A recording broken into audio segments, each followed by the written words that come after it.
A David beats Goliath moment, upending the political order in New York and the nation. I cannot believe these numbers right now. A political unknown, Alexandria Ocasio-Cortez, stunning 10-term Congressman Joe Crowley of Queens in the 2018 Democratic primary. Crowley, the House Democratic Caucus chair, and a potential heir to Speaker Nancy Pelosi. With his defeat, a leadership role opened, and another New Yorker, Brooklyn Congressman Hakeem Jeffries, stepped up to fill it. The conversation sounded like, look, we have a one-in-a-lifetime talent among us. Let's realize that. Let's nourish that, and let's push it forward. An ally, Queens Congressman Gregory Meeks, helped to make the case for Jeffries with fellow Democrats. Morning, everyone. Jeffries won the job, and 4 years later, he made history, becoming, earlier this month, the first black person to head a major party in Congress, succeeding Pelosi as the top House Democrat. The office that I hold right now was Tip O'Neill's office. Really? This was just a few weeks ago, as Jeffries was settling into his new office off the House floor. Just down the hall, a portrait of George Washington. Jeffries said he doubts the first president could have imagined a Congress this diverse. He probably also couldn't imagine a man like you in this position. Probably not. Jeffries' rise to power is also remarkable for how fast it happened. He entered Congress only 10 years ago.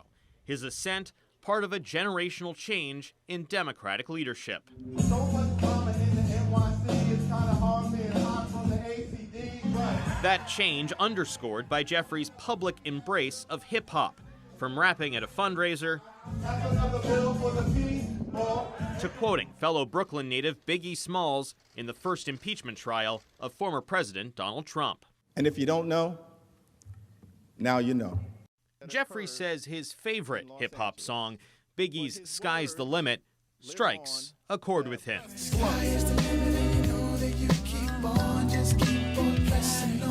It tracks sort of his very humble beginnings as a young person growing up in the 80s or early 90s in a tough part of Brooklyn, never possibly imagining that he would emerge as an international hip-hop superstar.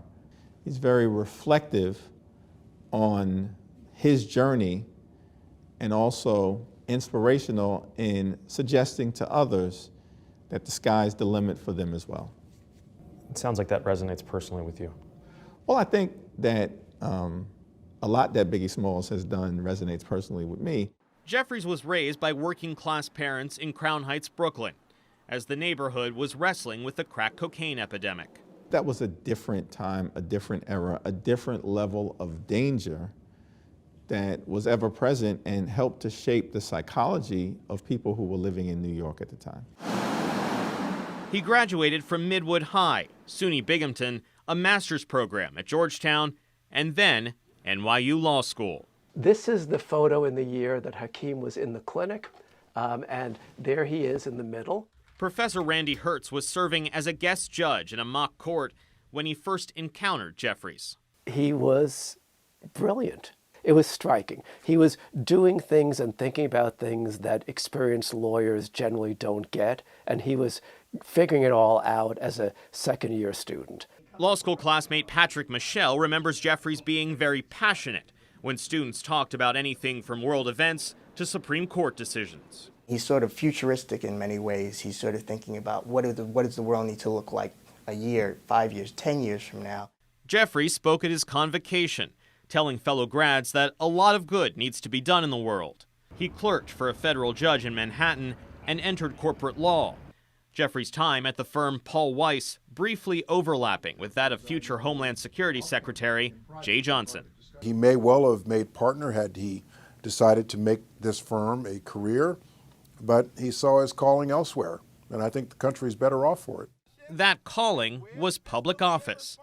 But his first attempts to get elected You are out of touch. would prove less than successful. In Washington, Kevin Fry, New York 1.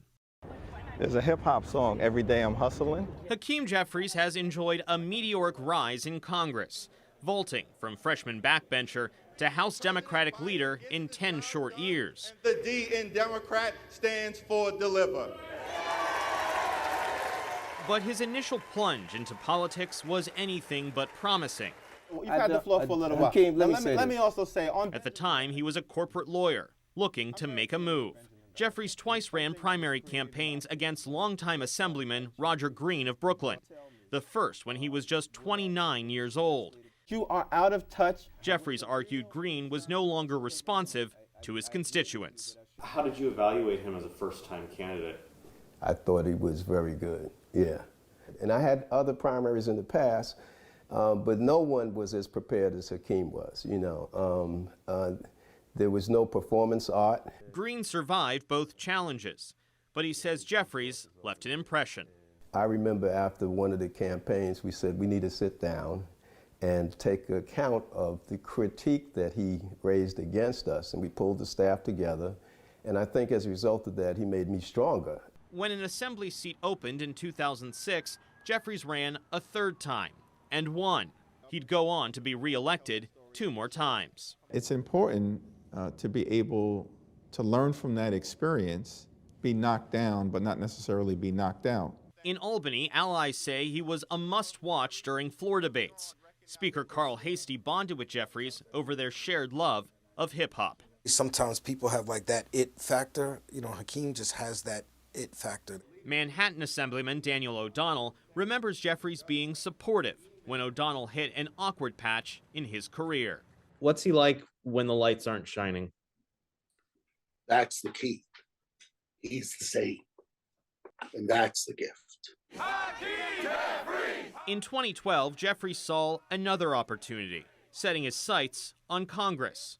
Once again, mounting an insurgent campaign, this time taking on another longtime incumbent, 30-year Congressman Ed Towns. Towns bowed out, but endorsed Jeffries' Democratic primary opponent, Firebrand Councilman Charles Barron. Towns now says he did not like that the Brooklyn Democratic chairman was backing Jeffries. As long as you're supported by Vito Lopez, I will not support you, in spite of all the things that I think that you can bring to the district and what you'll be able to do. Jeffries easily won the primary and the November general election.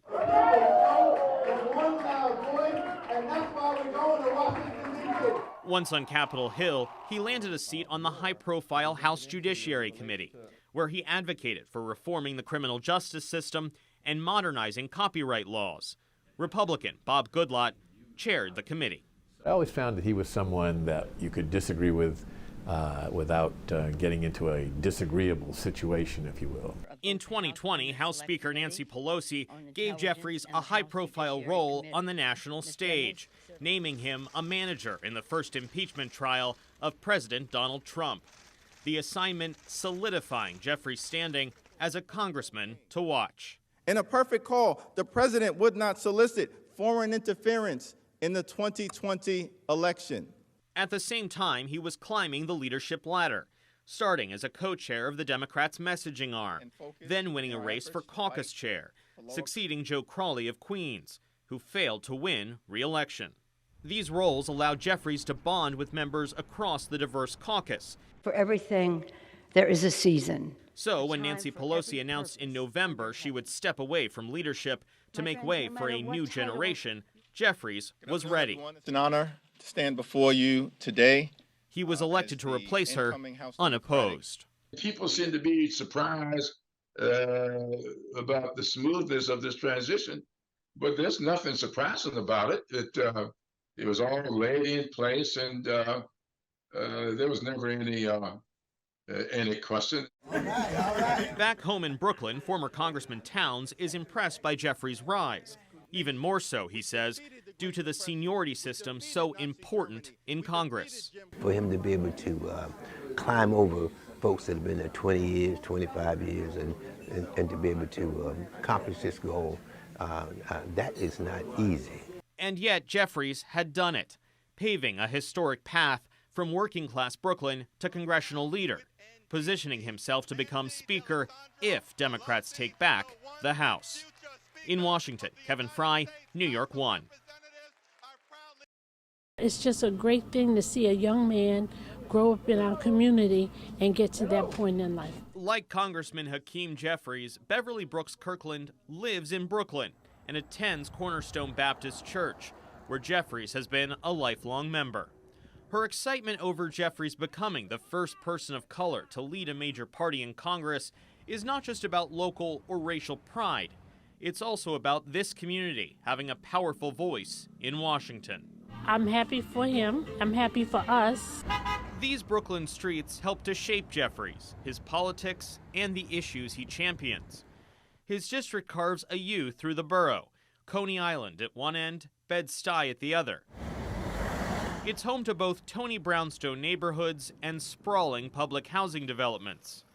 Jeffries grew up in nearby Crown Heights as crack cocaine use surged. And then, while in law school, he worked at a legal clinic, helping young people from Brooklyn in trouble with the law. We were handling cases in the very community that he grew up in and neighboring communities. And he showed innate empathy for the people in the community and the kinds of things that caused people to get involved in the criminal legal system and made it so hard for them to succeed. These experiences, Jeffries says, led him to focus on criminal justice reform in the state assembly and later in Congress. I think over time it did inform that if I had the opportunity to go into the practice of law or eventually public service, that I wanted to do something about the broken criminal justice system that clearly existed, the mass incarceration, and the prison industrial complex. In Albany, Jeffries helped to end so-called prison gerrymandering,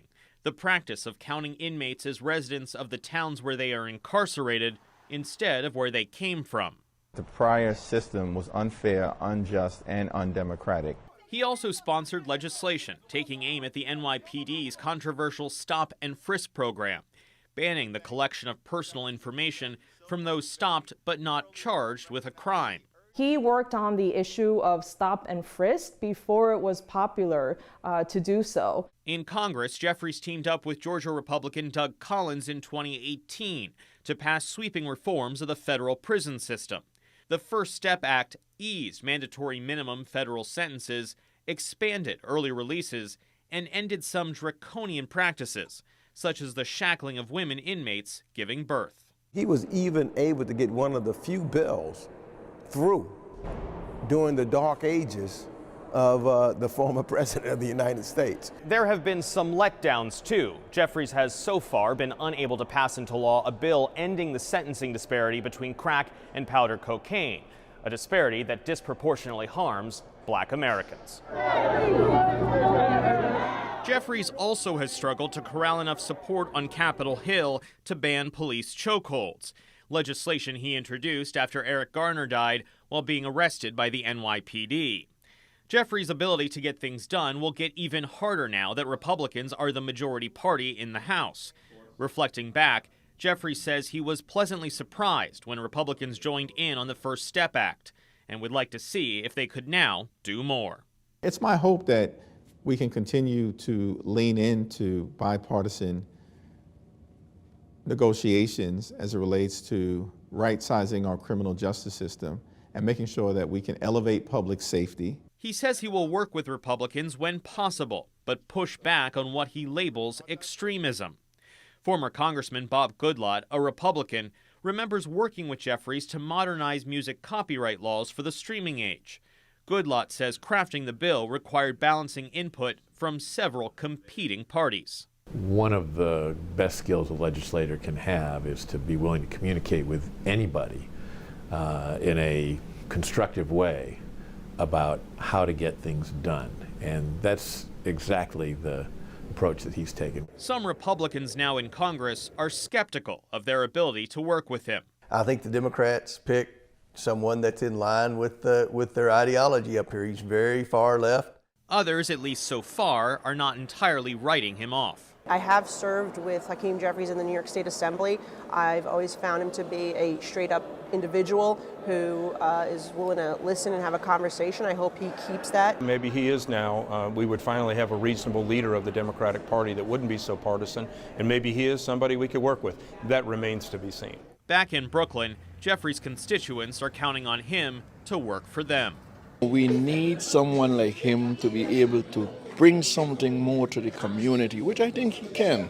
In Brooklyn, Kevin Fry, New York 1. It was the wee hours of a Saturday morning after days of delays when a long-standing House tradition finally played out. The minority leader passing the gavel to the newly elected Speaker, kicking off the new Congress. But before handing it over to Republican Kevin McCarthy, Democratic leader Hakeem Jeffries first had someone he wanted to honor. And without question in my mind, Speaker Emerita Pelosi will go down in history as the greatest speaker of all time. Jeffries' elevation to top House Democrat is part of a generational shift for the party. Nancy Pelosi had already led Democrats for a decade when Jeffries entered Congress 10 years ago. Now, as he takes the reins, some who know him, like his first chief of staff, expect him to handle the job a bit differently than his long-tenured predecessor. Her leadership style was more top-down, and I think Hakeem's will be more bottom-up and more inclusive, consensus-building, very deliberative, but yet decisive. A New York Republican who has worked with Jeffries on legislation agrees. I definitely think he will not be as top-down heavy. I think he's going to seek out input. I think he's going to surround himself with members that he trusts, that kind of dissipates some of the power. As the incoming House Democratic leader, Jeffries has already hinted at a collaborative approach. In the letter announcing his candidacy for Democratic leader, he promised to empower members of the caucus, ensuring everyone has an authentic seat at the legislative table. Here's what he said earlier this month. As we go through this moment of transition, it will necessarily require a team effort across the House Democratic caucus, beyond the leadership individuals, in order to be able to take the baton. Jeffries was the unanimous choice of House Democrats to lead them. But whether the caucus can stay unified in the long term is not yet clear. If Democrats win back the majority in 2 years, they will have the power to determine the House agenda, and there will likely be competing pressures from within the ranks to shape it, including from the party's left flank, with which Jeffries has at times had a complex relationship. Is he progressive enough to appease the squad and members of the progressive end of the party? There's going to be some fights. There's going to be some fights and some conversations, but that's what's supposed to happen, right? That's the point of democracy. Congressman Jamal Bowman, a member of the so-called squad who is backed by the progressive organization Justice Democrats, is excitedly embracing his fellow New Yorkers' new job. I've had many conversations with Hakeem around racial justice. We're on the same page there. Economic justice, we're on the same page. Universal child care, we're on the same page. But others on the left are far more skeptical. Climate activists in the progressive Sunrise Movement condemn Jeffries for not joining other New York City congressional Democrats in signing on to the Green New Deal resolution. They question how highly he prioritizes the climate fight, even though the League of Conservation Voters gave Jeffries a lifetime score of 96% on their most recent National Environmental Scorecard. Some have criticized him for helping to launch a political action committee to support incumbents in primaries, seeing it as a swipe against progressive challengers. I think that it would be beneficial for him to spend more time focusing on fighting Republicans than fighting those in his own party. Jeffries has not shied away from pushing back, telling The Atlantic in 2021 that he would never bend the knee to hard-left democratic socialism. You, of course, have gone after the left flank of the party multiple times. Well, I wouldn't say that I've gone after the left flank of the party. Okay. When called upon to respond, I will at times not hesitate in responding, but it never is gratuitous in the first instance. Former Congressman Tom Reed says that when ideological differences among Democrats emerge, Jeffries may have to rule with a heavy hand to force consensus, especially if margins in the House are tight. He's going to maybe have to pivot back a little bit more to that top-down type of leadership, but time will tell. As he's risen through the ranks, Jeffries' fundraising prowess has grown. As a House backbencher, but with token opposition, he regularly raised less than $2 million each campaign. That more than doubled after he became caucus chair. And in the last campaign cycle, Jeffries raised nearly $6 million. That still pales compared to Pelosi, who raised nearly $25 million ahead of the 2022 election. Now that he's in the top job, Jeffries' fundraising is likely to rise. I expect that in 2024, we'll see all the chickens come home to roost and really his fundraising to become up with all of the people who have traditionally held these roles. In the near future, one of Jeffries' main goals as Democratic leader is winning back control of the House in 2024. Democrats only need to flip a handful of seats, with many potential pickup opportunities back home in New York. If successful, Jeffries would be poised to become House Speaker. But what about the other end of Pennsylvania Avenue? At least one Jeffries ally floats the possibility. I don't think that there is any ceiling on Hakeem Jeffries. Is that something you'd even entertain? No. No desire to be president? My focus right now is doing the best job that I can in the position that I hold, making sure that we deliver results for the American people, implement our successful legislative agenda that comes out of the last Congress, work closely with President Biden, make sure he's reelected, and do everything we can to win back control of the House of Representatives in 2024. But that's taking it off the table entirely? Yes. Now, the scripture says in Galatians... Leading the House of Representatives one day, though, is very much on the table. Only 55 people have been Speaker since 1789. Jeffries would be the first person of color elected Speaker and the first representing a district in New York City, cementing a remarkable climb to power for a son of Brooklyn who won his first election just 16 years ago. In Washington, Kevin Fry, New York 1.